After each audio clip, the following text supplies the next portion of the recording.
بسم اللہ الرحمن الرحیم۔ اردو کہانی کے معزز سامعین السلام علیکم۔ ایک نیا ناول شروع کرنے جا رہے ہیں۔ شارٹ ناول ہے، ایک بھید ہے زندگی، اور یہ ناول ہے نبیلہ ابر راجہ کا۔ کافی اچھا یہ لکھتی ہیں، ان کے ناولز، ان کی کہانیاں مجھے بہت پسند ہیں۔ اور اس میں جو ایک سب سے جو ہوتی ہے نا اچھی بات ہوئی ہوتی ہے کہ اس میں کوئی نہ کوئی سبق ہوتا ہے، اور ان کے ناول میں سسپینس بھی ہوتا ہے، جو کہ ظاہر ہے ہر ذرا کلائمیکس آتا ہوتا ہے وہ ہر چیز میں ہوتا ہے، لیکن اس ناول میں بھی سسپینس بھی ہے اور ایک مرڈر بھی ہے۔ وہ مرڈر کس وجہ سے ہوا یہ اب آپ لوگ جب سنیں گے تو آپ لوگوں کو پتہ لگے گا، اور مجھے بہت اچھا ناول لگا ہے۔ امید ہے کہ آپ کو بھی بہت پسند آئے گا، اور میں یہی کوشش کروں گی کہ جلد سے جلد مکمل کر دوں۔ تو شروع کرتے ہیں۔ سر شام ہی اس سمانہ کو لے کر باہر گلی میں نکل آئی، جس کے کونے پہ وسیع میدان تھا۔ ان بچوں نے جو وہاں کھیلتے تھے اسے پارک کا نام دیا ہوا تھا، حالانکہ اس میں پارک والی کوئی بات یا خوبی نہیں تھی، البتہ گھنے درخت کافی تھے۔ یہ ایک متوسط طبقے کا علاقہ تھا، اور ویسا ہی تھا جیسا ہونا چاہیے تھا۔ توفیق احمد فیکٹری میں فور مین تھے۔ سمانہ جوہر سمیت 5 نفوس کھانے والے تھے، یعنی وہ دو بہنیں اور ایک ان کی پھوپھی زاد امینہ، جو شروع سے ہی ماں باپ کی یکے بعد دیگرے رخصت ہونے کے بعد انہی کے گھر پرورش پا رہی تھی۔ توفیق احمد اور ارسلہ بیگم روز افزوں بڑھتی مہنگائی کے ساتھ ساتھ ان تینوں کے بارے میں فکر مند تھے۔ بیٹا تو کوئی تھا نہیں جو اچھے مستقبل کا سہارا بنتا، اس لیے تنگ آ کر ارسلہ ان تینوں کو کوسنے بیٹھ جاتی۔ جواہر چھٹی جماعت کی طالب علم تھی، سمانہ اس سے 5 سال چھوٹی تھی، امینہ ان دونوں کے درمیان تھی، یعنی 9 سال کی۔ امینہ اور جواہر کی اتنی زیادہ نہیں بنتی تھی، البتہ سمانہ امینہ کے ساتھ بہت خوش رہتی تھی۔ محلے کی دوسری لڑکیاں بھی دن ڈھلتے اس وسیع میدان کا رخ کرتی نظر آتی، لڑکے بھی کھیلنے کے بہانے آ جاتے۔ جو ہی جواہر سمانہ یا امینہ کے ساتھ باہر کا رخ کرتی، عین اسی وقت سفید ماربل لگے خوبصورت گھر کا گیٹ بھی کھلتا۔ یہ جابر تھا، ایس ایچ او زمان صدیقی کا اکلوتا بیٹا۔ اس محلے میں سب سے خوبصورت گھر انہی کا تھا، ہر کوئی ان کی عزت کرتا تھا۔ جابر کی ماں فوت ہو چکی تھی، اتنے بڑے گھر میں جابر اپنے باپ کے ساتھ اکیلا رہتا تھا۔ جواہر نے 3 سال پہلے جابر کو دیکھا تھا، جب وہ ننھی منی سمانہ کو بہلانے کے لیے ادھر لائی تھی۔ اسے آج بھی اچھی طرح یاد تھا۔ سمانہ کھیل رہی تھی جب روز کی طرح غبارے والا وہاں کھڑا ہو کر غبارے بیچ رہا تھا۔ وہ حسرت سے دیکھ رہی تھی، تب چیک کی شرٹ اور کالی پینٹ میں ملبوس وہ خوبصورت نقوش والا لڑکا اس کے پاس آ کھڑا ہو گیا۔ غبارے لوگی؟ اس نے پوچھا۔ تب غیر ارادی طور پر اس کا سر اسبات میں ہل گیا، اور جابر نے اسے پورے 5 روپے کے غبارے لے کر دیے۔ خوشی سے اس کی آنکھیں چمک رہی تھی۔ ابا کی قلیل تنخواہ اور مہینے کے درمیان میں ہی اماں ابا کی کھٹپٹ معمول تھا۔ اگر وہ اسکول جاتے غلطی سے اماں سے پیسے مانگ بیٹھتی تو بے بھاؤ کی پڑتی۔ اسکول میں لڑکیاں طرح طرح کی چیزیں کھاتی تو اس کی آنکھوں میں عجیب سی حسرت ہوتی۔ اس کا دل چاہتا کہ اس کے پاس بھی ڈھیر سارے غبارے اور کھلونے ہوں، وہ غباروں کے ساتھ ہوا میں اڑتی پھرے۔ آج کسی طرح اس کی حسرت پوری ہوئی تھی۔ یہ تھا اس کا جابر کے ساتھ پہلا تعارف۔ گھر آ کر اس نے غبارے اسکول کے بستے میں چھپا کر رکھ دیے تھے۔ مارے خوشی کے اسے نیند ہی نہیں آ رہی تھی۔ اماں ہمیشہ اخراجات کی تنگی کا رونا روتی، ابا لگی بندی رقم سے گھر کا خرچ چلاتے۔ اماں کے ہاتھ پہ انہوں نے کبھی فالتو ایک پیسہ بھی نہیں رکھا تھا۔ ایسے میں اگر جواہر کوئی فرمائش کرتی تو اماں بری طرح جھڑکتی تھی، مارنے لگتی۔ اس کے دل میں کتنی آرزوئیں تھیں۔ اسے پٹری پر چلنے والی ریل، اڑنے والا جہاز اور بولنے والی گڑیا اچھی لگتی تھی، مگر اس کے پاس صرف خواب ہی خواب تھے، تعبیر نہیں تھی۔ آج غیر متوقع طور پر اس کا ایک خواب پورا ہو گیا تھا۔ بعض خوابوں کی تعبیر بڑی مہنگی ہوتی ہے، یہ اکثر معصوم ذہنوں کو پتہ نہیں ہوتا۔ جواہر نے اسکول جاتے ہوئے بستے سے ایک غبارہ نکالا تھا اور منہ سے ہوا بھرتے ہوئے اسے خوب پھلایا تھا۔ پھر بریک ٹائم وہ غباروں کے ساتھ جی بھر کر کھیل لی تھی۔ دوسرے روز جب وہ گھر سے نکل کر اس میدان میں آئی تو جابر پہلے سے وہاں موجود تھا۔ وہ چاکلیٹ کھا رہا تھا جواہر کو دیکھا تو پاس بلا کر اسے جیب سے ایک اور چاکلیٹ نکال کر دی۔ اس نے پس و پیش کیے بغیر لے لی اور وہیں کھول کر کھانا شروع کر دی۔ جابر اسے دیکھ رہا تھا۔ ساری چاکلیٹ اس نے بے تابی سے کھائی۔ پہلی بار اس نے جابر سے ڈھیر ساری باتیں کی، اپنے گھر کی باتیں، اماں ابا کے جھگڑوں کی باتیں، اپنے خوابوں کی باتیں۔ وہ بڑی دلچسپی سے تھوڑی ہاتھوں پر ٹکائے اسے سن رہا تھا۔ سوئے اتفاق آج ان دونوں کے سوا وہاں کوئی بھی نہیں تھا۔ کل آنا، میں تمہیں کھلونے لے کر دوں گا۔ جابر نے اس کے گالوں پہ پیار سے ہاتھ پھیرا تھا۔ وہ اچھلتی کودتی گھر واپس آئی تھی۔ پھر جابر بھائی پکے پکے اس کے دوست بن گئے تھے۔ انہوں نے پہلی بار اسے 50 روپے دیے جو اس کی بے احتیاطی کی وجہ سے اماں نے دیکھ لیے تھے۔ اس کا خیال تھا کہ اب اس کی خیر نہیں ہے، اماں مار مار کر اس کا حشر کر دیں گی، مگر اس وقت اس کی حیرت کی انتہا نہیں رہی جب اس کے یہ بتانے پر کہ پیسے اسے جابر بھائی نے دیے ہیں، انہوں نے اٹھا کر اپنے بٹوے میں رکھ لیے اور اس کے بدلے اسے 2 روپے دیے اور کہا، اس کی ٹافیاں لے لو، بڑا اچھا لڑکا ہے جابر۔ جب وہ دکان پہ جانے کے لیے گھر سے نکل رہی تھی تب اماں کی آواز اس کے کان میں آئی، ہاں جابر بھائی بہت اچھے ہیں، وہ خود سے بولی اور پھر اچھلتی کودتی دکان تک پہنچی۔ اب اس کا ڈر نکل گیا تھا۔ پہلے اماں کے خوف کی وجہ سے وہ ہر چیز چھپا کر رکھتی تھی، مگر اب ایسا نہیں تھا۔ وہ ہر چیز اماں کے سامنے لاتی، چاہے وہ کھلونا ہوتا، کھانے کی چیز ہوتی یا پھر پیسے تو اماں لے لیتی، باقی ساری چیزوں کا استعمال اس کی اپنی مرضی کا تھا۔ اس روز وہ اسکول سے نکلی تو جابر بھائی عین گیٹ کے سامنے کھڑے تھے۔ آپ؟ وہ حیران ہوئی۔ ہاں تم میرے ساتھ گھر چلو، میں نے بولنے والی گڑیا لی ہے تمہارے لیے۔ مگر اماں، وہ متذبذب تھی۔ کچھ نہیں کہتی وہ، جابر بھائی نے اسے حوصلہ دیا۔ اصل میں وہ کبھی ان کے گھر نہیں گئی تھی، اس لیے ڈر سا تھا۔ پھر بولنے والی گڑیا کے لالچ نے ہر ڈر اس کے دل سے نکال دیا۔ جابر بھائی کا گھر بہت خوبصورت تھا، بڑا اور مہنگے فرنیچر سے آراستہ۔ وہ اسے اپنے کمرے میں لے گئے جو اندھیرے اور اے سی کی ٹھنڈک میں ڈوبا بہت پراسرار لگ رہا تھا۔ نہ جانے کیوں اسے ڈر لگ رہا تھا۔ جابر بھائی نے اس کی کمر میں ہاتھ ڈال کر اسے خود سے قریب کر لیا۔ جواہر کو لگ رہا تھا یہ سب ٹھیک نہیں ہے۔ واپسی میں اس کے پاس بولنے والی گڑیا تھی، مگر آج وہ پہلے کی طرح خوش نہیں تھی۔ جابر بھیا کی عنایات اور نوازشات پہلے سے کئی گنا بڑھ گئی تھی۔ 11 سالہ جواہر کی محدود عقل کچھ سوچنے سمجھنے سے قاصر تھی۔ جابر بھائی نے جب پہلی بار اسے میک اپ کٹ دی تو اسے احساس ہوا کہ اب اس میں جسمانی تبدیلیاں آ رہی ہیں۔ وہ پہلے کی نسبت بڑی بڑی لگنے لگی تھی۔ آگ نہ جانے کیسے لگ گئی تھی، یہ کسی کو بھی نہیں پتا تھا۔ وہ تینوں جب اسکول سے لوٹی تو سب کچھ جل چکا تھا، اماں اور ابا سمیت۔ ابا نے فیکٹری سے چھٹی لی تھی، ان کی طبیعت اچھی نہیں تھی۔ وہ تینوں روزانہ کی طرح وقت پہ اسکول گئی تھی۔ واپسی پہ سارا منظر بدل چکا تھا۔ سارے محلے والے بالٹیاں بھر بھر کر پانی سے آگ بجھانے کی کوشش کر رہے تھے، مگر اب بچا ہی کیا تھا؟ اماں اور ابا کی سوختہ ناقابل شناخت لاشیں، جنہیں جلدی جلدی مٹی کے حوالے کیا گیا۔ ایک نہیں بلکہ 3 نفوس کے رہنے کھانے پینے کا مسئلہ تھا۔ گھر تو فی الحال رہائش کے قابل نہیں تھا، ہر شے جل چکی تھی۔ اماں اور ابا کے گنے چنے رشتہ دار تھے۔ اماں تو تھی ہی اکلوتی، ابا کی ایک بہن تھی، وہ بھی مر چکی تھی۔ ابا کے ایک رشتے کے ماموں تھے جو اندرون سندھ کے کسی گاؤں میں رہتے تھے، بس کبھی کبھار ملنا ہوتا تھا۔ ان کا ہونا نہ ہونا برابر تھا۔ پہلا پورا ہفتہ تو وہ تینوں ساتھ والے نصیر خالو کے ہاں رہیں، جن کی بیوی کو جواہر لاڈ سے خالہ امی کہتی تھی۔ جیسے تیسے 1 مہینہ گزرا، ان کا غیر یقینی مستقبل منہ پھاڑے سامنے آ کھڑا ہوا۔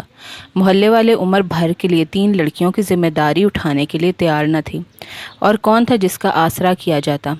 جابر کے گھر میں محلے کے کچھ اور معزز لوگ بھی مل بیٹھے اور ان تینوں کے مستقبل کے بارے میں فیصلہ ہوا۔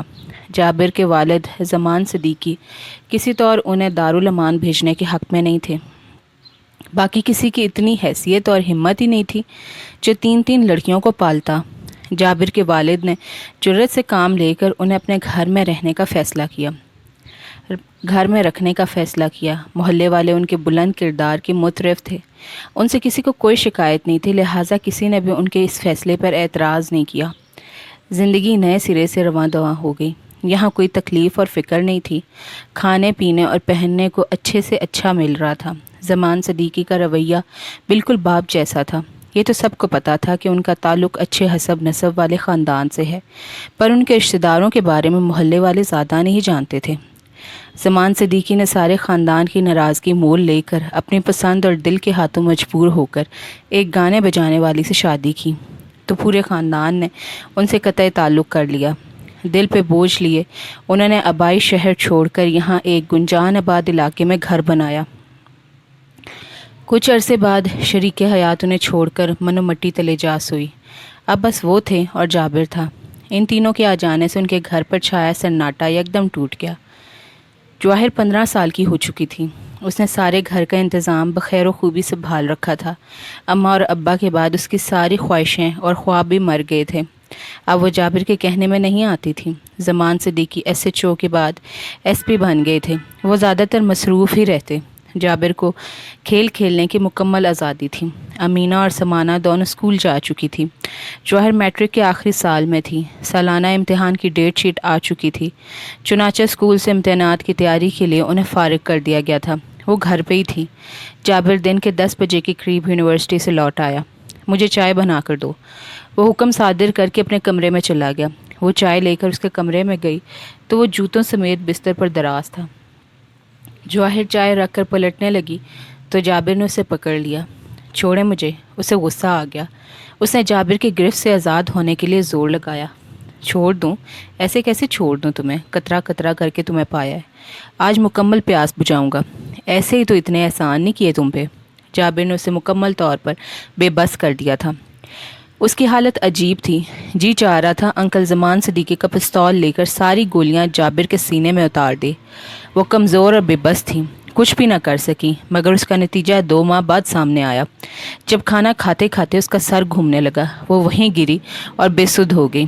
ڈاکٹر آیا جو شہر کے پوش علاقے میں کلینک چلاتا تھا۔ زمان صدیقی ہمیشہ اسی سے اپنی فیملی کا علاج کرواتے تھے۔ ڈاکٹر نے یہ بتا کر کہ جواہر امید سے ہے، ان کے سر پر بم پھوڑا تھا۔ ان کے پوچھنے پر جواہر نے جابر کا نام بتا دیا۔ وہ سکتے میں آ گئے۔ کیا کچھ ہو گیا تھا انہیں پتہ ہی نہیں تھا۔ چند روز کے اندر انہوں نے گھر فروخت کر کے دوسرے علاقے میں گھر لیا۔ زمان صدیقی کے کہنے پر جابر جواہر کو اپنانے پر مجبور ہو گیا۔ دوسری صورت میں انہوں نے اسے آگ کرنے کی دھمکی دی تھی۔ گھر چھوڑنے سے پہلے جواہر اور جابر کا نکاح ہو چکا تھا۔ نئے گھر میں جواہر جابر کی بیوی اور زمان صدیقی کی بہو کی حیثیت سے گئی تھی۔ تب پہلی بار اس نے اپنے شوہر کے رشتہ داروں کو دیکھا۔ سب بھی سلجھے ہوئے اور پرخلوص لوگ تھے۔ شادی کے تقریباً 6.5 ماہ بعد کاشف پیدا ہوا۔ جابر کا رویہ جواہر کے ساتھ بہت اچھا تھا۔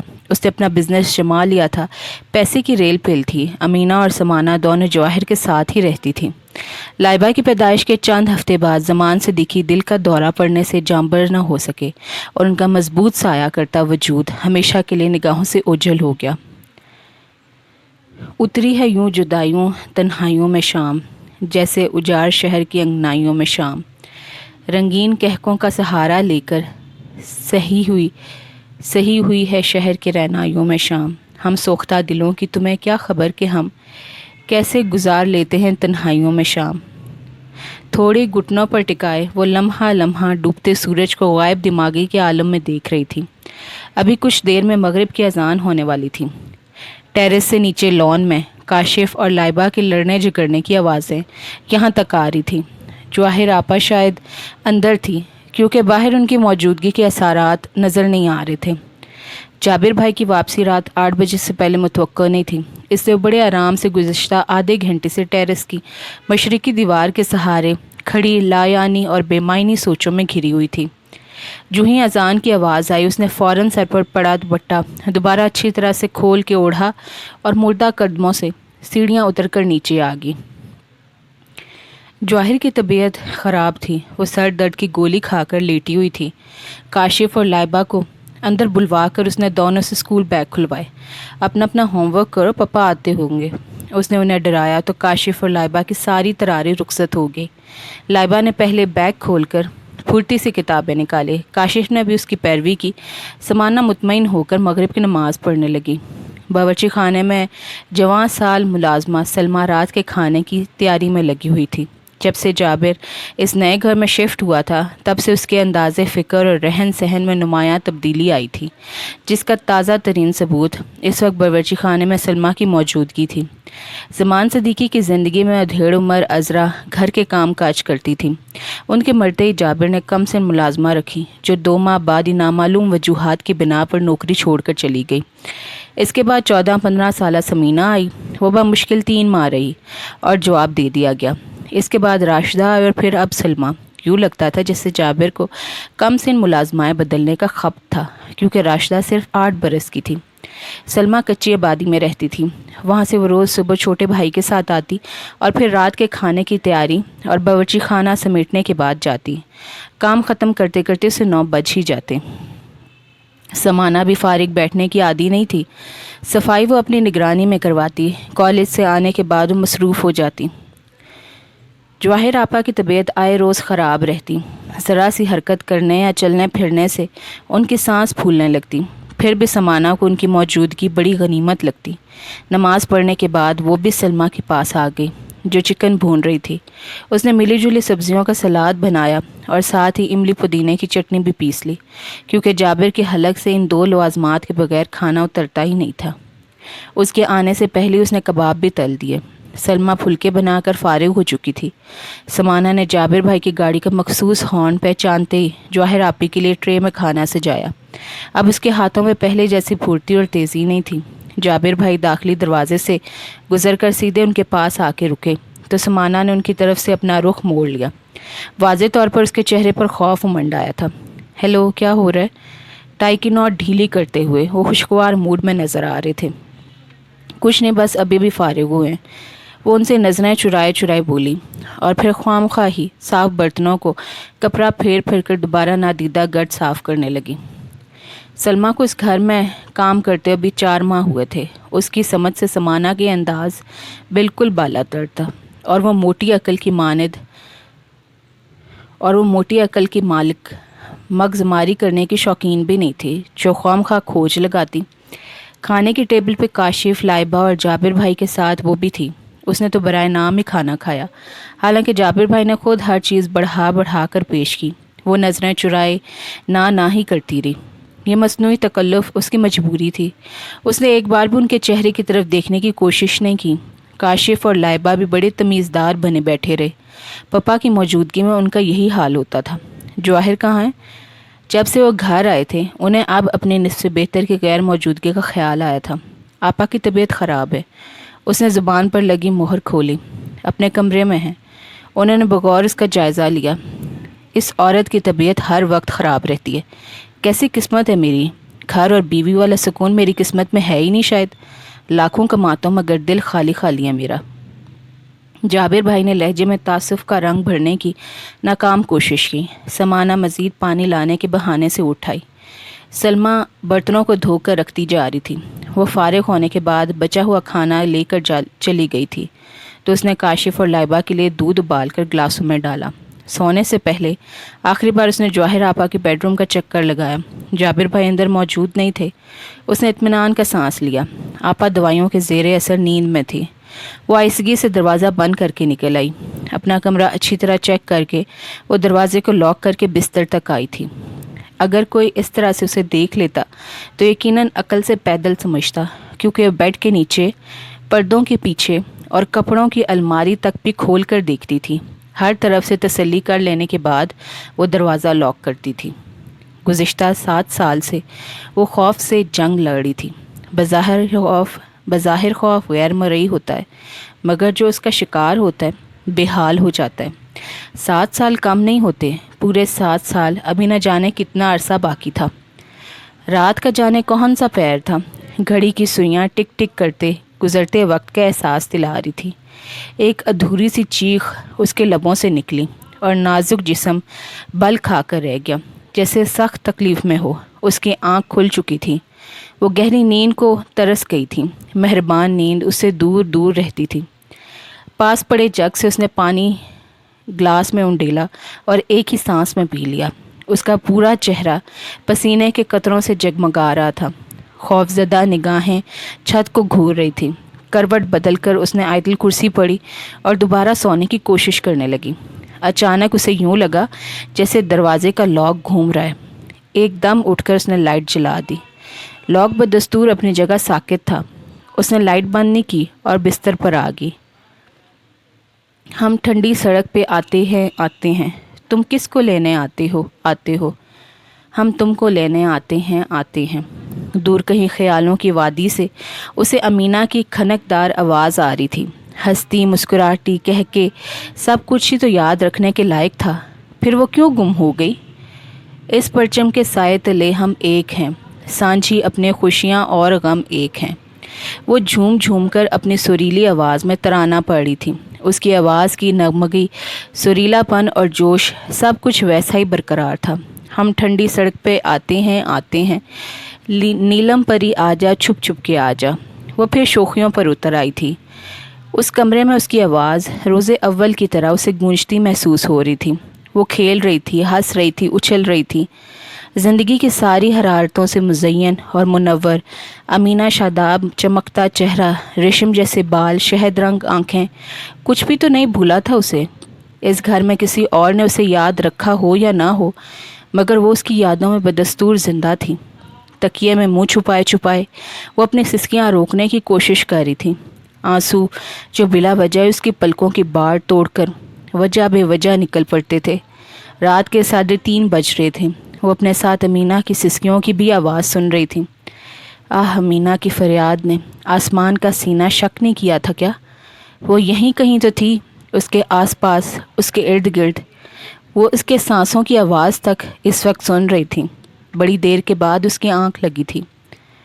اوائل اکتوبر کی جاتی شام کی دھوپ پورے لان میں بکھری ہوئی تھی۔ وہ شعری مجموعہ گود میں رکھے بیٹھی تھی، نظریں لفظوں پر پھسل رہی تھی۔ کسی رت کا کوئی دکھ ہو، کوئی سکھ ہو، ہمیں محسوس ہوتا ہے۔ یہی احساس ہونے کی شہادت ہے، ہمارے زندگانی کی علامت ہے۔ تمہیں حیران ہونے کی ضرورت کیا؟ چلے جاؤ، تمہیں کیا واسطہ اس سے کہ ہم تنہائیوں میں کس طرح رہ کر گزر اوقات کرتے ہیں۔ تمہیں ہو کیوں غرض اس سے کہ جیتے ہیں کہ مرتے ہیں؟ چلے جاؤ، ہمارے زخم بھرنے کے نہیں، ان دلاسوں سے کوئی دیکھے، کیوں دیکھے کہ کیسے صبر آتا ہے ہمیں تاریک راتوں میں، کوئی دیکھے تو کیوں دیکھے کہ کیسے محفر رکھتے ہیں ہم اپنے ساتھ باتوں میں۔ چلے جاؤ، ہمیں محسوس کرنے دو۔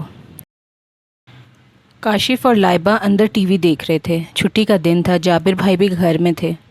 بحث کرتی ہے میرے ساتھ جاہل عورت، جابر بھائی پوری قوت سے ڈھارے۔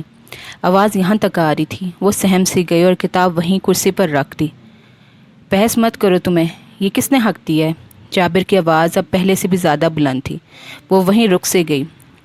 کسی چیز کے دھم سے گرنے کی آواز آئی اور اندر سے جابر ادھر ادھر دیکھے بغیر نکلے، سیدھی اپنی گاڑی کی طرف آئے اور زن سے نکال کر لے گئے۔ جواہر آپا دونوں ہاتھوں سے چہرہ چھپائے رو رہی تھی۔ سمانہ کا دل پوری قوت سے جیسے سکڑا، زبان پر تالا سا پڑ گیا۔ وہ تسلی کے 2 حرف کہنے کی بھی طاقت نہیں پا رہی تھی خود میں۔ چپ چاپ انہیں روتا دیکھتی رہی۔ کاشف اور لائبہ بھی ڈر گئے تھے، ٹی وی بند کر کے گم سم سے لگ رہے تھے۔ جوہر کی آنکھوں کے نیچے نیل کا سا نظر آ رہا تھا۔ وہ آپا کے کہے بغیر ہی بہت کچھ جان گئی تھی۔ اشر نے اسے پہلی بار جابر بھائی کے گھر دیکھا تھا۔ جابر اس کے چھوٹے تایا زمان صدیقی کا بیٹا تھا۔ زمان صدیقی نے سب سے ناراضگی مول لے کر شادی کی، جس کی وجہ سے خاندان والوں نے ان سے ملنا جھلنا ختم کر دیا تھا۔ کچھ سال پہلے یہ ناراضگی ختم ہوئی تھی، چنانچہ پھر سے آنا جانا شروع ہو گیا تھا۔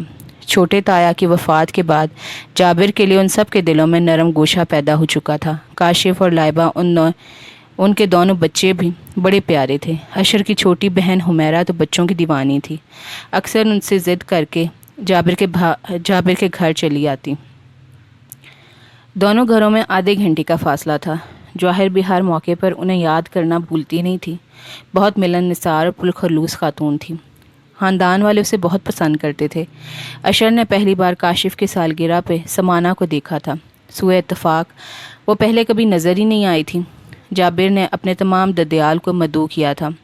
سالگرہ کی تقریب عام کی بجائے خاص لگ رہی تھی، کیونکہ انتظامات بڑے زبردست تھے۔ وہ سافٹ ڈرنک پی رہی تھی۔ وہ سافٹ ڈرنک پی رہا تھا جب اشر کی نظر اس پر پڑی۔ یہاں ہوتے ہوئے بھی وہ اس ماحول کا حصہ نہیں لگ رہی تھی۔ اس کی بڑی بڑی آنکھیں اس کی شخصیت کا سب سے اہم جز تھی۔ اس کی آنکھوں میں بے نام سا خوف تھا۔ اسی خوف نے اسے سمانہ کی طرف متوجہ کیا تھا۔ عجیب پراسراریت سی تھی اس میں جو بندے کو کھوج لگانے پہ مجبور کرتی نظر آتی تھی۔ اسے دیکھ کر اشر کے ذہن میں ایک جملہ گونجا، پراسراریت میں لپٹا حسن۔ اسے بعد میں ہنسی بھی آئی کہ وہ کیوں اس لڑکی کے بارے میں سوچے جا رہا ہے جو جواہر بھابی کی چھوٹی بہن ہے۔ وہ اس کے بارے میں کچھ جانتا تک نہیں ہے اور نہ ہی اسے یہ کوشش کرنی چاہیے۔ گھر آ کر اس نے ذہن سے جھٹکنے کی بڑی کوشش کی پر اس سے خاص کامیابی نہیں ہو پا رہی تھی۔ اس کی بڑی بڑی خوف سے بھری آنکھیں خیالوں میں چلی آئیں۔ اس نے بڑی ایمانداری سے مان لیا کہ اس لڑکی کے وجود کی ساری طاقت اس کی خوبصورتی آنکھوں میں ہے۔ CSS کے بعد وہ پولیس لائن منتخب کر چکا تھا اور بڑی مہارت سے اس میدان میں قدم بھی جما چکا تھا۔ بڑے بڑے مشکل اور پیچیدہ کیس اس نے اپنی ذہانت کے بلبوتے پر حل کر لیے تھے، مگر ابھی تک اس حسینہ کی آنکھوں سے جھانکتے نامعلوم سے خوف کا وہ سراغ نہیں لگا سکا تھا۔ سمانہ سے اس کی سرسری سی بات چیت ہوتی، وہ ٹو دی پوائنٹ بات کرتی، اس کے ساتھ ہی وہ منظر سے ہٹ جاتی۔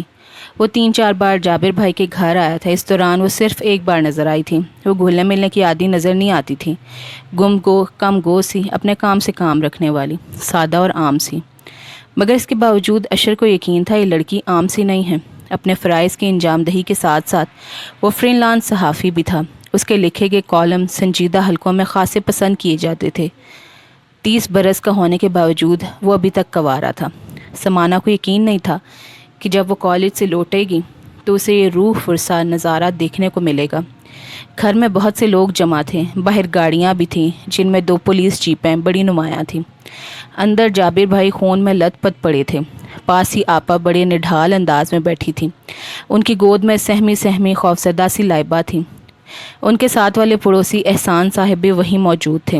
وہ اشر اور ایک دوسرے پولیس آفیسر کو کچھ بتا رہے تھے، مگر سمانہ کے ذہن میں ایک جملہ اٹک گیا تھا، جواہر نے جابر بھائی کو قتل کر دیا ہے۔ جابر کے دھدیال والے سب کے سب ادھر موجود تھے۔ ضروری کارروائی مکمل کرنے اور گواہوں کے بیانات لینے کے بعد جابر کی لاش پوسٹ مارٹم کے لیے بھجوا دی گئی۔ جواہر کو ویمن پولیس کے امراہی میں لے جایا گیا۔ اس موقع پر کاشف اور لائبہ چیخ کر روئے۔ سمانہ خشک آنکھوں کے ساتھ لب سیے آنے جانے والوں کو دیکھتی رہی۔ جابر بھائی کے رشتہ دار اپنے اپنے انداز میں کیا سرائیاں کر رہے تھے۔ آج کا دن سمانہ کو بہت لمبا اور طویل لگا۔ جابر کا جس جگہ قتل ہوا تھا اس کمرے کو سیل کر دیا گیا تھا۔ اس کی ساری رات آنکھوں میں کٹی تھی۔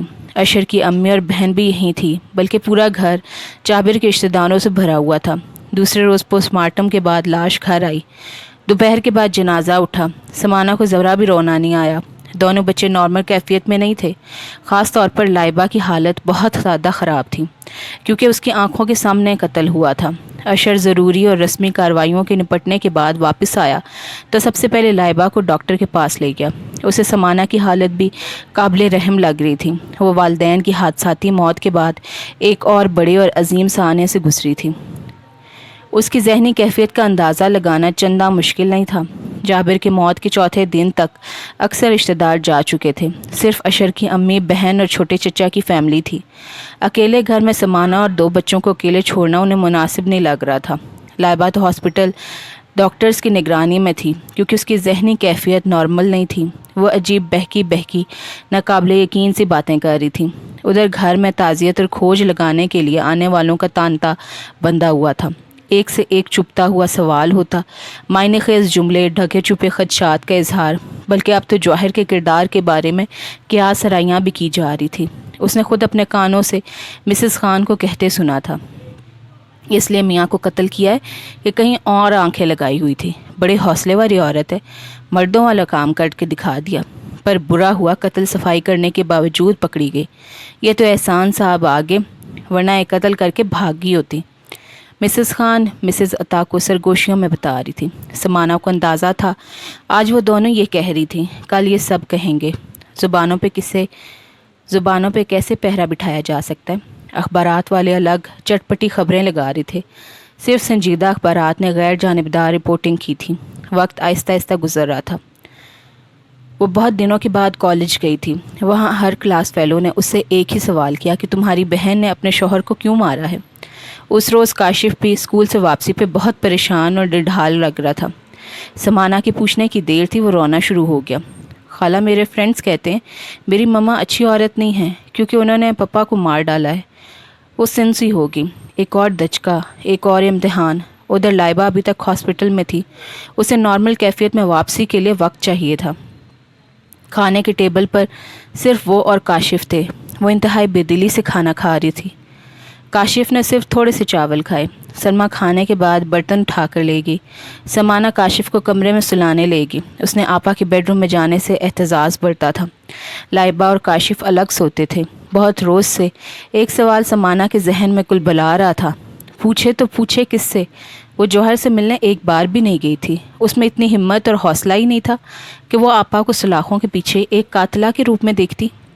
پورا 1 ماہ ہو چکا تھا۔ کیس عدالت میں جا چکا تھا۔ جواہر جیل میں تھی۔ سارا گھر بکھر چکا تھا۔ بچے الگ پریشان تھے۔ رات اس کا ارادہ لائبہ کے پاس ٹھہرنے کا تھا۔ گھر میں اشر کی امی اور چچی تھی۔ ان دونوں میں سے رات کوئی نہ کوئی اس کے پاس ٹھہرتا تھا، مگر اب جب 1 ماہ گزر چکا تھا، چچی دبی دبی زبان میں کہنے لگی، یہ عمر بھر کی ذمہ داری کون اٹھا سکتا ہے بلا؟ ہمارا اپنا گھر اور بچے ہیں۔ ان کا خیال تھا کہ سمانہ گھر کو لاک لگا کر ان کے ساتھ چلی جائے۔ کاشف سو گیا تو وہ باہر آئی جہاں صادقہ اور آمنہ دونوں باتیں کر رہی تھی۔ صادقہ نے اسے آواز دی، سمانہ بیٹا ادھر ہمارے پاس آؤ۔ اس نے سعادت مندی سے سر ہلایا، ان کے پاس آ کر بیٹھ گئی۔ صادقہ چند لمحے اسے دیکھتی رہی اور پھر بات کا آغاز کیا۔ سمانہ، تم نے آئندہ کے بارے میں کیا سوچا ہے؟ سوال آسان تھا مگر وہ سمجھ نہیں پائی تھی۔ ناقابل فہم انداز میں انہیں دیکھنے لگی۔ میرا مطلب ہے کہ جواہر جیل میں ہے، اس کے پردہ جو حقائق ہیں ہمیں نہیں پتہ، مگر سب افسوسناک ہے۔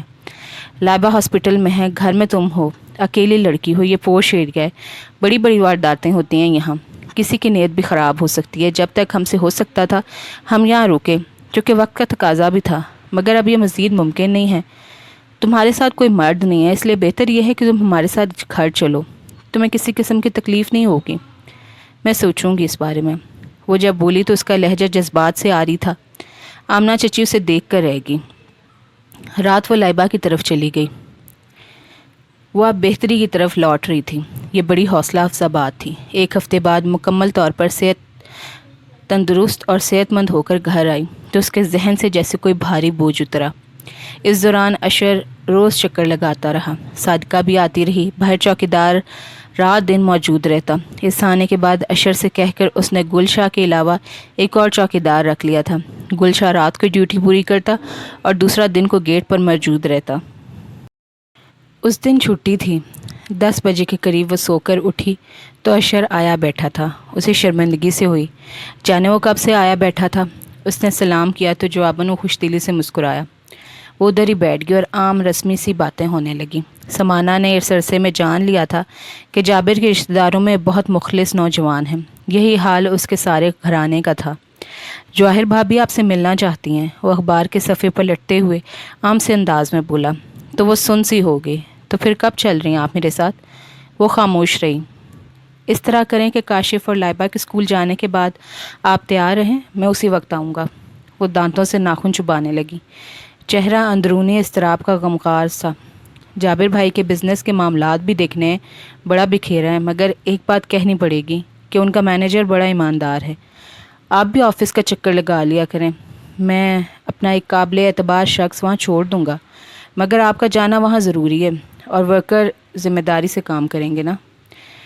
ٹھیک ہے، میں آئندہ چند روز میں جانا شروع کر دوں گی، کیونکہ پڑھائی چھوڑنے کا فیصلہ کر لیا میں نے۔ وہ آہستگی سے بولی تو اشر اس کا چہرہ دیکھنے لگا۔ پڑھائی کیوں چھوڑنے کا فیصلہ کیا آپ نے؟ میں لوگوں کو فیس نہیں کر سکتی شاید، وہ بے بسی سے بولی۔ غلط فہمی ہے آپ کی، آپ بہت بہادر ہیں سمانہ۔ جس طرح آپ نے سب کچھ حوصلے سے سہا ہے، بہت کم لوگ اس طرح کر سکتے ہیں، اور آپ ان قلیل لوگوں میں سے ایک ہیں۔ زندگی کبھی بہت مشکل لگنے لگتی ہے، مگر اس کا یہ مطلب نہیں ہوتا کہ زندگی ہمیشہ اسی طرح مشکل ہی رہے گی۔ ہم سب آپ کے ساتھ ہیں۔ میں شکر گزار ہوں، ایک اور کام بھی آپ سے کروانا ہے۔ لائبہ اور کاشف کو کسی اور اسکول میں ایڈمٹ کروا دیں۔ میں نہیں سمجھتی کہ یہاں وہ سیٹ ہیں۔ ان کے کلاس فیلو طرح طرح کی باتیں کرتے ہیں، میں نہیں چاہتی کوئی ڈسٹرب ہوں۔ ٹھیک ہے، یہ کام بھی جلدی ہو جائے گا، مگر ایک دوستانہ سا مشورہ ہے کہ آپ اپنے بارے میں بھی سوچ لیں۔ وہ قصدن خاموش ہو گیا تو سمانہ سر اٹھا کر اسے دیکھنے لگی۔ وہ چپ رہا تو اس کے لبوں پر تلخ سے مسکراہٹ آ گئی۔ میں رات امی کو بھیج دوں گا، اس طرح اکیلے رہنا مناسب نہیں ہے۔ چچی کہہ رہی تھی کہ آپ نے ان کے جانے سے انکار کر دیا، ان کے ساتھ جانے سے انکار کر دیا۔ میں نے ایسا کچھ نہیں کہا۔ اس نے فوراً وضاحت کی تو اشر کے لبوں پہ مسکراہٹ آ گئی۔ میرا اندازہ ہے آپ سچ مچ حوصلے والی ہیں اور کبھی بھی کسی کے گھر جا کر نہیں رہیں گی۔ آپ درست کہہ رہے ہیں، میں کاشف اور لائبہ کو لے کر کسی کے گھر نہیں جاؤں گی، کیونکہ میں اکیلی نہیں ہوں، اور اگر اکیلی ہوتی تو بھی سوچتی، پر اب وہ بھی میرے ساتھ ہیں، ان کے لیے میں نہیں سوچوں گی تو اور کون سوچے گا؟ میں انہیں سب کی تلخ باتوں سے بچانا چاہتی ہوں تاکہ وہ نارمل انداز میں جی سکیں۔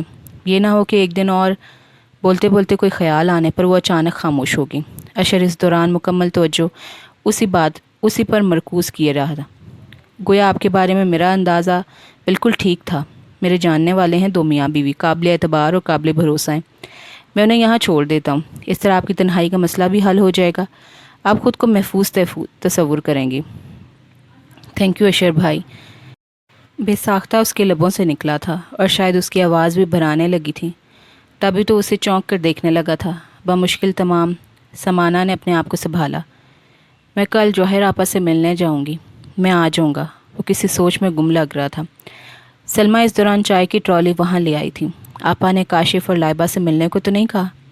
اس نے نظریں چرائے پوچھا۔ نہیں، مجھ سے انہوں نے ایسا کچھ بھی نہیں کہا ہے۔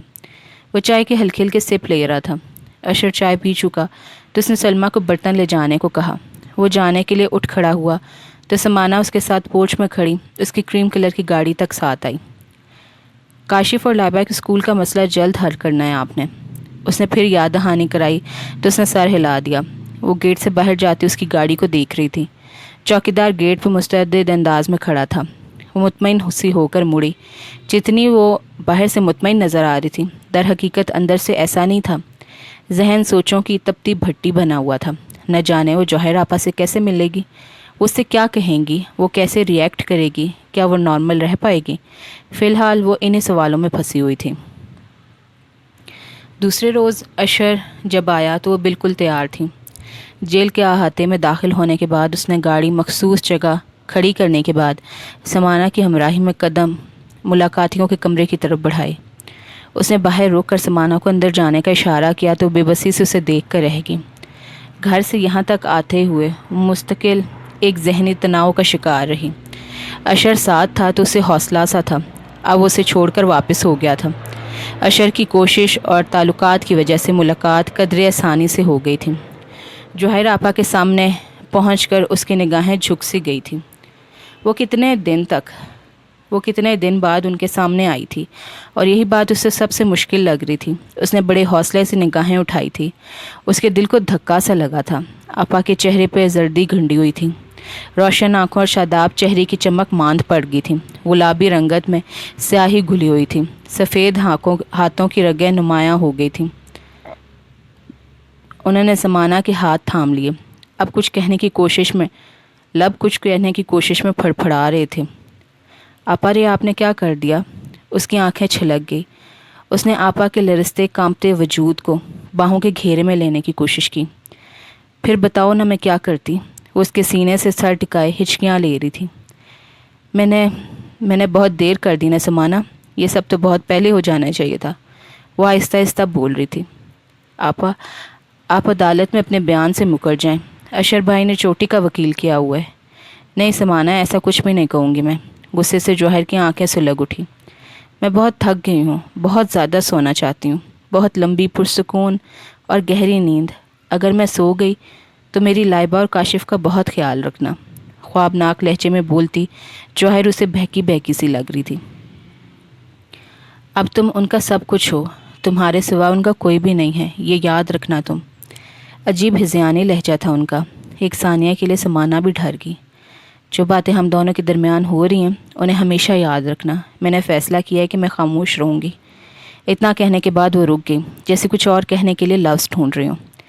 وہ جی جان سے آپا کی طرف متوجہ تھی، جو چہرے پر آیا پسینہ صاف کر رہی تھی۔ اسی میں میری، تمہاری، کاشف اور لائبہ کی بھلائی ہے، جوہر پھر سرگوشیوں میں بول رہی تھی۔ پھر انہوں نے اپنے سر سے بوجھ اٹھا کر اس کے سر پر رکھ دیا۔ کسی نہ کسی کو یہ سلیب تو اٹھانی تھی، اب وہ بھی اس میں حصے دار ہو گئی تھی۔ 1 گھنٹہ بڑی جلدی گزر گیا تھا۔ وہ وہاں سے پلٹی تو شدت گریا سے اس کی آنکھیں سرخ انگارہ ہو رہی تھیں۔ اشر نے اسے واپس آتا دیکھ کر گاڑی سٹارٹ کر دی تھی۔ بیٹھ کر سر نے ڈھال انداز میں اسے سیٹ کی بیک سے ٹکا دیا تھا۔ اشر نے بغور اسے دیکھا۔ سمانہ، تم اکیلی نہیں ہو، بلکہ ہم سب بھی تمہارے ساتھ ہیں۔ جو وکیل جوہر بھابھی کا کیس لڑ رہے ہیں وہ بہت منجے ہوئے تجربہ کار ہیں، چوٹی کے وکیل ہیں۔ تم بالکل بھی فکر مت کرو، رضوی صاحب کے پاس ایسے ایسے پوائنٹس ہیں جس کی وجہ سے جوہر بھابھی کو اگر سزا ہو بھی گئی تو بہت ہی کم عرصہ ہوگی۔ عدالت ان سے نرمی کا سلوک کرے گی، کیونکہ میں بھابھی کے ڈاکٹر سے بھی ملا ہوں جس کے پاس وہ زیر علاج تھی۔ انہوں نے خود مجھ سے ڈسکس کیا ہے کہ وہ بہت الجھی سے رہنے لگی تھی، ان کی ذہنی حالت نارمل نہیں تھی۔ کون سا انہوں نے سوچ سمجھ کر منصوبہ بنا کر قتل کیا ہے؟ اشر اسے مسلسل تسلی دے رہا تھا، پر اسے کیا پتا کہ جوہر نے کیا ٹھانی ہوئی تھی یا انہوں نے کیا سوچ رکھا تھا۔ اس نے اشر کی بات کے جواب میں کچھ بھی نہیں کہا، ہنوز آنکھیں بند کیے رہی۔ سڑک کے کنارے ریسٹورنٹ دیکھ کر اشر نے گاڑی روک دی۔ نیچے اترو، وہ بے تکلفی سے بولا۔ آج پہلی بار اس نے سمانہ کو آپ کی بجائے تم سے مخاطب کیا تھا۔ کیوں؟ وہ متذبذب ہوئی۔ یہاں بڑی اچھی چائے ملتی ہے، میں اکثر پینے آتا ہوں، تم مجھے خاصی ڈسٹرب لگ رہی ہو، آؤ۔ وہ اس کی طرف کا دروازہ کھول چکا تھا، ناچار وہ اتر آئی۔ باہر کے مقابلے میں اندر کی فضا خاصی پرسکون اور خنک تھی۔ اشر نے نسبتاً الگ سی میز کا انتخاب کیا تھا۔ چائے آنے تک وہ خاموش رہا، جبکہ وہ بے چینی سے بار بار ریسٹ واش دیکھتی رہی۔ سمانہ، کیا پریشانی ہے تمہیں؟ وہ اس کی ایک ایک حرکت نوٹ کر رہا تھا۔ کچھ بھی نہیں، کچھ بھی نہیں، وہ ہلکی سی ہنسی ہنستی۔ میری بات یاد رکھنا کہ مالک دو جہان کسی بھی ذی نفس پہ اس کی برداشت سے زیادہ بوجھ نہیں ڈالتا۔ ویٹر کو آتا دیکھ کر وہ خاموش رہا۔ چائے کے ساتھ دیگر لوازمات رکھنے کے بعد ویٹر چلا گیا۔ اشر نے اپنا کپ اٹھا لیا۔ سمانہ نے بھی تقلید کی۔ کچھ دیر کی خاموشی اسے بڑی غنیمت لگی۔ بعد میں اشر نے اس کے لیے آئس کریم منگوائی، جو انتہائی بے دلی کے ساتھ اس نے زہر مار کی۔ وہ جلد سے جلد یہاں سے جانا چاہتی تھی، پر اشر تھا کہ اسے یہ موقع دے ہی نہیں رہا تھا۔ جواہر بھابھی نے تم سے کیا کہا؟ وہ سنسی ہوگی۔ وہ کیوں اس سے پوچھ رہا تھا؟ کیوں اس راز کی تہہ تک پہنچنا چاہتا تھا جو آپا اور اس کے درمیان تھا؟ کچھ خاص نہیں، کاشف اور لائبہ کے بارے میں فکر مند تھی۔ ہاں، یہ تو قدرتی سی بات ہے، آخرکار وہ ماں ہیں، انہیں فکر نہیں ہوگی تو اور کسے ہوگی؟ اس نے بھی سر ہلا کر تائید کی۔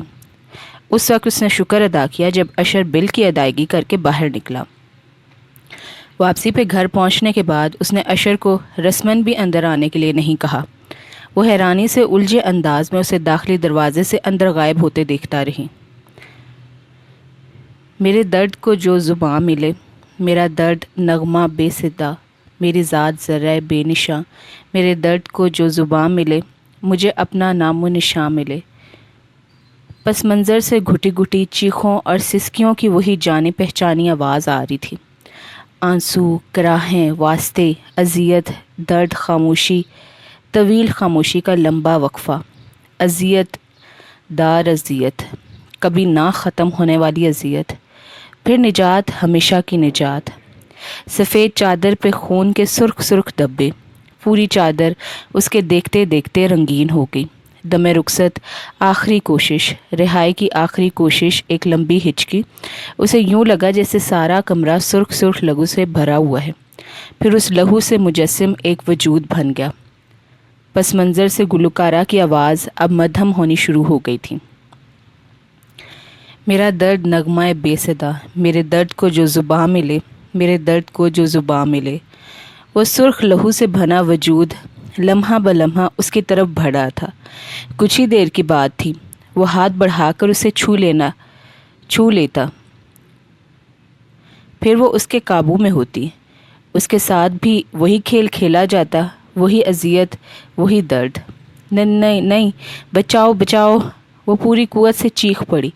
ساتھ سوتے ہوئے کاشف اور لائبہ بھی جاگ گئے۔ اس نے پھر وہی خواب دیکھا تھا، وہی خواب جو وہ 8 سال سے دیکھ رہی تھی، وہی منظر، وہی چہرہ، وہی سب کچھ۔ کچھ بھی تو نہیں بدلا تھا۔ کاشف اور لائبہ دونوں اس کے ساتھ چمٹ گئے۔ اس کی چیخ اتنی بلند تھی کہ سرونٹ کوارٹر میں سوئے ہوئے دونوں میاں بیوی بھی اس کی آواز سن کر جاگ گئے اور صورتحال جاننے ادھر چلے آئے۔ کچھ نے خواب میں ڈر گئی تھی۔ کریم اور اس کی بیوی زبیدہ کے سامنے وہ شرمندہ سی ہو گئی۔ دونوں کو اس نے بھیج دیا۔ ان دونوں بہن بھائی کو بازوں کے گھیرے میں لے کر وہ سونے کی کوشش کرنے لگیں۔ وہ سو گئے تو اس نے خود کو بری طرح ملامت کی۔ اگر میں اسی طرح کمزور دکھاتی رہی تو ان کا کیا ہوگا؟ اب میں کیوں ڈرتی ہوں؟ اب بچہ ہی کیا ہے جس سے ڈرا جائے؟ وہ لائبہ کے سر پہ پیار سے ہاتھ پھیری تھی۔ کاشف سو چکا تھا۔ سوتے ہوئے بے انتہا معصوم لگتے تھے، خاص طور پر لائبہ۔ براؤن گھنے بالوں کی پونی ٹیل بنائے اتنی کیوٹ لگتی تھی کہ رات چلتوں کو پیار آ جاتا۔ ایسی ایسی باتیں کرتی کہ حیران رہ جاتی۔ کل ہی اس نے بڑی معصومیت سے پوچھا تھا، خالہ پپا مجھے چھری کیوں مارنا چاہتے تھے؟ میں نے تو کچھ بھی نہیں کیا تھا۔ وہ سنسی ہو گئی تھی۔ نہیں بیٹا، ایسی کوئی بات نہیں ہے، وہ آپ کو صرف ڈرا رہے تھے، مذاق کر رہے تھے۔ آپ نے ٹیسٹ جو ٹھیک نہیں دیا تھا۔ اسے بروقت جواب سوجھ ہی گیا۔ خالہ میں اب اچھا ٹیسٹ دوں گی، آئی پرومس۔ لائبہ بچی تھی، فوراً بہل گئی۔ اس کا اگلا سوال پہلے سے زیادہ مشکل تھا۔ خالہ مما جیل میں کیوں ہیں؟ وہاں سے کب آئیں گی؟ بیٹا اصل میں مما بیمار ہے نا، اس لیے ادھر گئی ہوئی ہیں، جب ٹھیک ہوں گی تو واپس آ جائیں گی۔ اپنے تئیں اس نے لائبہ کو تسلی بخش جواب دیا تھا۔ وہ ڈاکٹر کے پاس کیوں نہیں جاتی؟ وہاں جائے نا، پتہ ہے بھائی کہتا ہے مما اس لیے جیل ہے کیونکہ انہوں نے پپا کا مرڈر کیا ہے۔ اس نے اپنی معصوم سے عقل کے سہارے ہی بات کی تھی۔ نہیں لائبہ جانو، یہ بات نہیں ہے، مما نے جان کر یہ سب نہیں کیا۔ اس نے دانستہ لفظ مرڈر نہیں کہا۔ وہ غلطی سے چھری پپا کو لگی ہے نا، وہ پہلے ہی بیمار تھے۔ اب اسے سمجھ میں نہیں آ رہا تھا کیا بات کرے۔ بڑی مشکل سے اس نے موضوع تبدیل کیا۔ اشر کی کوششوں کی وجہ سے ان دونوں کا ایڈمیشن ایک دوسرے اچھے اسکول میں ہو گیا تھا۔ اس طرف سے اس کا دل پرسکون ہو گیا، مگر زندگی میں مکمل سکون شاید ناپید تھا۔ جابر کے خاندان میں جواہر کے بارے میں چہمگوئیاں نئے نئے رنگ اختیار کر رہی تھی۔ سب کا خیال تھا کہ جواہر کسی اور میں انوالو تھی۔ اس نے جابر کو اس لیے راستے سے ہٹایا تھا کہ اپنے عاشق سے شادی کر کے ساری دولت بھی سمیٹ سکے، مگر برا ہوا جو ایک قتل سامنے آ گیا۔ اس یقین اور گمان کی وجہ سے سمانہ کی ذات بھی شک و شبے سے بالاتر نہیں رہی تھی۔ خاص طور پر آمنہ چچی کی ساری فیملی کو عجیب سی کرید لگی ہوئی تھی۔ آمنہ چچی کے چھوٹے بیٹے کا ایکسیڈنٹ ہو گیا تھا۔ صادقہ چچی نے فون کر کے سمانہ کو بھی جانے کی تاکید کی تھی۔ وہاں ضرور جانا، اب تم ایک طرح سے ہمارے خاندان کا حصہ ہو، اگر نہیں گئی تو آمنہ کو غصہ آئے گا۔ ٹھیک ہے میں آتی ہوں، آپ کے ساتھ ہی جاؤں گی۔ وہ اسی وقت مان گئی۔ آمنہ چچی کے ہاں تقریباً سارا خاندان ہی جمع تھا۔ ذیشان کا ایکسیڈنٹ اپنی غلطی کی وجہ سے ہوا تھا۔ زیادہ سیریس بات تو نہیں تھی، مگر آمنہ حسب عادت شور کر رہی تھی۔ سمانہ پھول اور فروٹ لے گئی تھی۔ حال احوال کے فوراً بعد انہوں نے کہا، آمنہ کیسی باتیں کرتی ہو؟ یہ پہلے اتنی زیادہ اپسیٹ ہے۔ صادقہ نے انہیں سہولت سے ٹوکا، پر وہ شرمندہ ہونے والوں میں سے نہیں تھی۔ انہیں پورا یقین تھا کہ جابر کے قتل کے ساتھ اس کا یعنی سمانہ کا مفاد بھی وابستہ ہے۔ انہیں یہ بات کھائی جا رہی تھی کہ جابر کے قتل کے بعد اس کی ساری جائیداد اس کے قبضے میں چلی جائے گی، کیونکہ لائبہ اور کاشف دونوں ابھی بہت چھوٹے ہیں۔ خود جواہر جیل میں تھی، ظاہر ہے کوئی نہ کوئی فیصلہ ہونے تک مالک اور مختار تو سمانہ ہی تھی نا۔ وہ چھوٹی سی 5 فٹ کی لڑکی سمانہ جتنی دیر وہاں رہی دل پہ جبر کر کے بیٹھی رہی۔ ذیشان ایکسیڈنٹ ہونے کے باوجود خوب چہک رہا تھا۔ جابر کے قتل کے بعد وہ روزانہ ان کے یہاں پورا مہینہ آتا رہا تھا۔ وہ اس سے اچھی طرح واقف ہو گئی تھی۔ سارا دفتر بھی تم نے سنبھال لیا ہے اچھی طرح سے۔ آمنہ چچی کے لہجے میں حسد بھرا ہوا تھا، جسے انہوں نے عام سے طریقے اور الفاظ سے چھپانے کی کوشش کی تھی۔ میں تو کہتی ہوں شادی کر لو، خواہ خواہ جان عذاب میں پھنسائی ہوئی ہے۔ تمہاری ابھی عمر ہی کیا ہے بھلا؟ بزنس، جائیداد، روپوں پیسوں کے بکیڑوں سے نپٹنا تمہارے بس کی بات نہیں ہے۔ تم نازک سی لڑکی ہو، شادی ہو جائے گی تو تمہاری مشکلات کم ہو جائیں گی۔ یہ معاملہ تمہارے لیے نہیں ہے۔ شادی کرو، شوہر کے دل پہ حکمرانی کرو، مگر میں جانتی ہوں کہ تمہارے دل میں بہن کے بچوں کے حوالے سے خوف بھی ہے۔ یکدم وہ بے پناہ ہمدرد نظر آنے لگی۔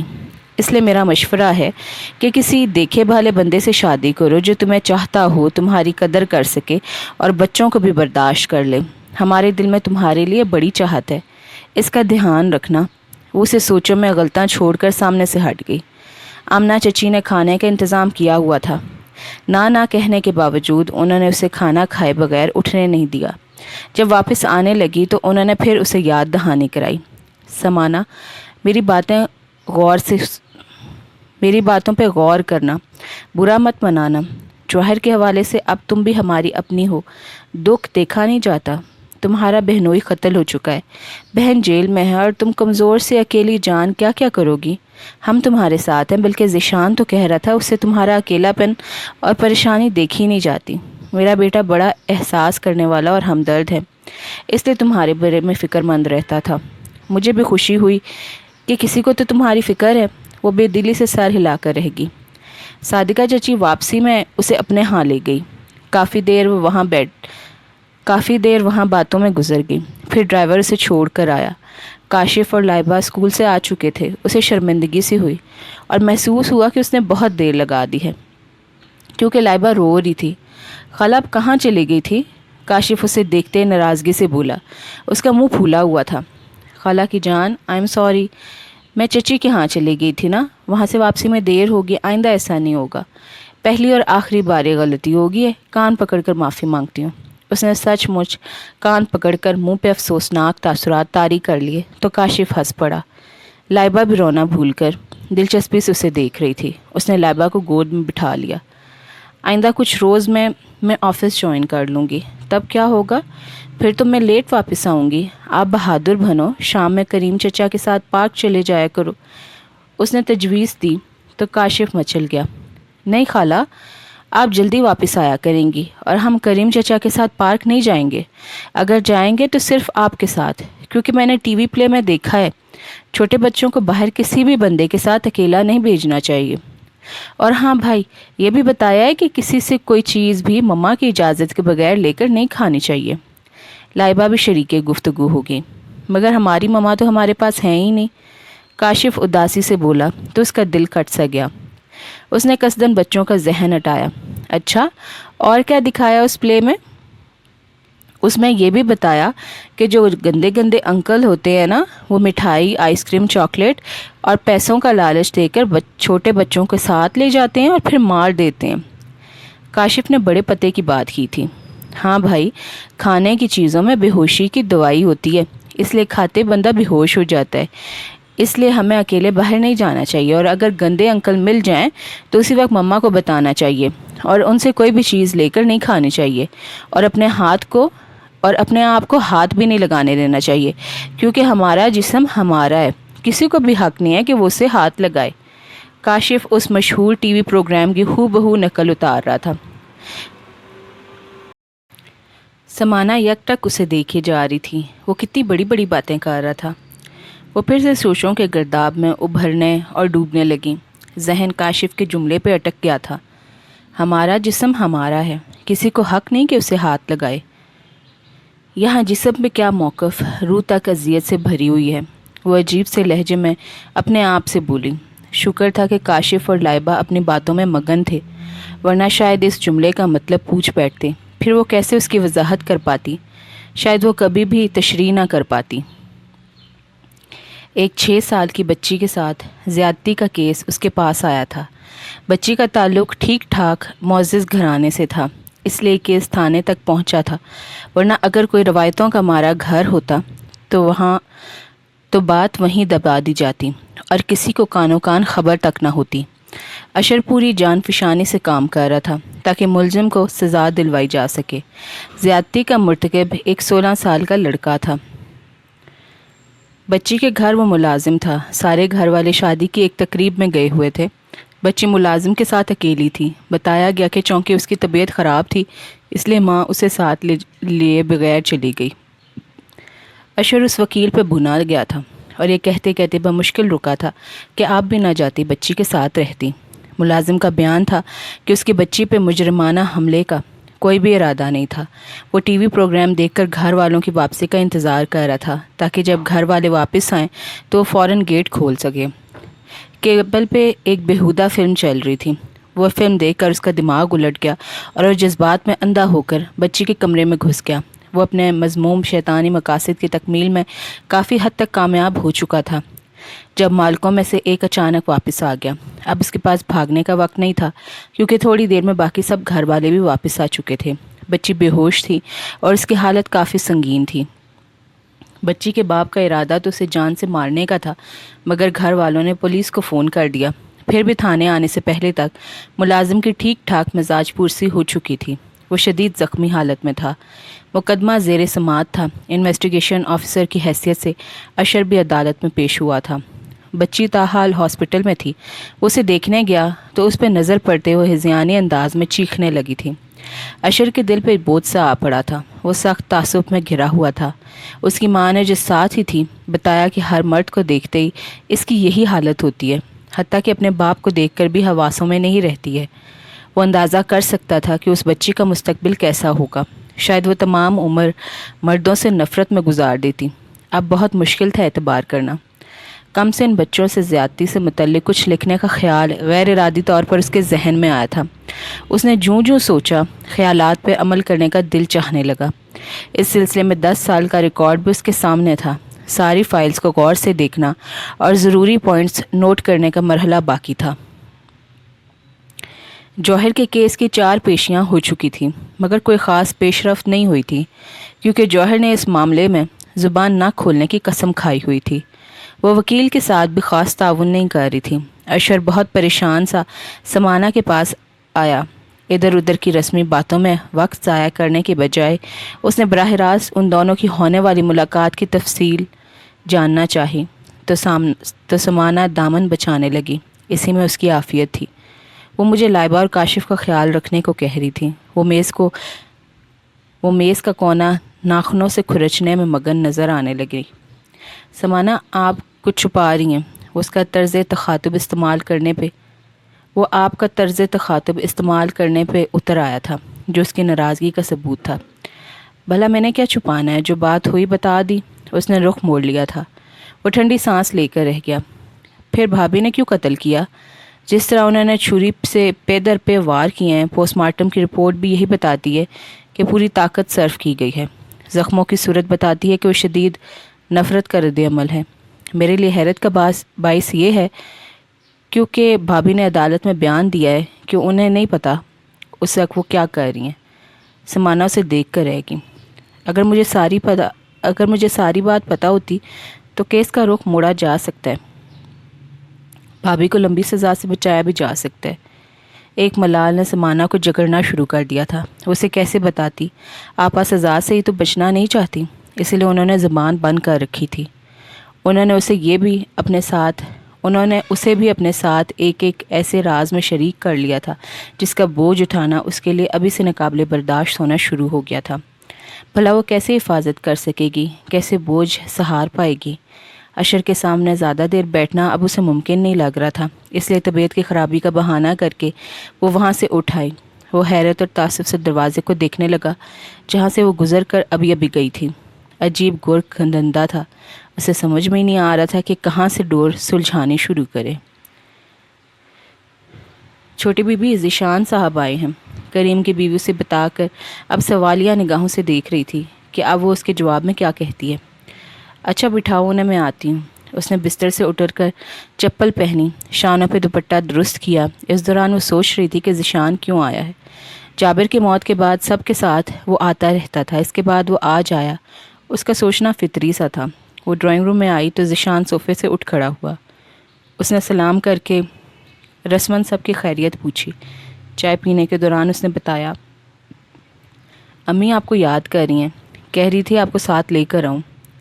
آج تو میں نہیں آ سکوں گی، کاشف کے ایگزامز ہو رہے ہیں۔ اس نے سہولت سے انکار کر دیا تو مایوس سا ہو گیا۔ کچھ دیر بیٹھنے کے بعد وہ چلا گیا۔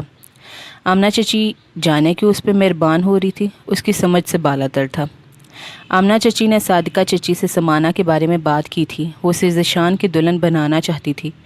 جانے کیوں آمنہ نے یہ بات کی تو انہیں بہت افسوس سا ہوا، کیونکہ عین یہی ارمان ان کے دل میں تھا۔ وہ تو اپنے خیالوں میں کئی بار اشر کے ہمراہ دیکھ چکی تھی، پر اب آمنہ نے پہلے بات کی تو انہیں پیچھے ہٹنا پڑا۔ آمنہ چچی صادقہ چچی کے ذریعے سمانہ کی مرضی جاننا چاہ رہی تھی۔ جب انہوں نے یہ بات سمانہ سے پوچھی تو اس نے ڈٹو کے انکار کر دیا۔ آمنہ پھر بھی مایوس نہیں ہوئی۔ انہیں یقین تھا کہ سمانہ ایک دن ضرور مان جائے گی۔ جوہر کا نام خطرناک قیدیوں کی فہرست میں درج تھا، اس لیے اسے الگ تھلگ رکھا گیا تھا۔ صبح اس کے کیس کا فیصلہ ہونا تھا۔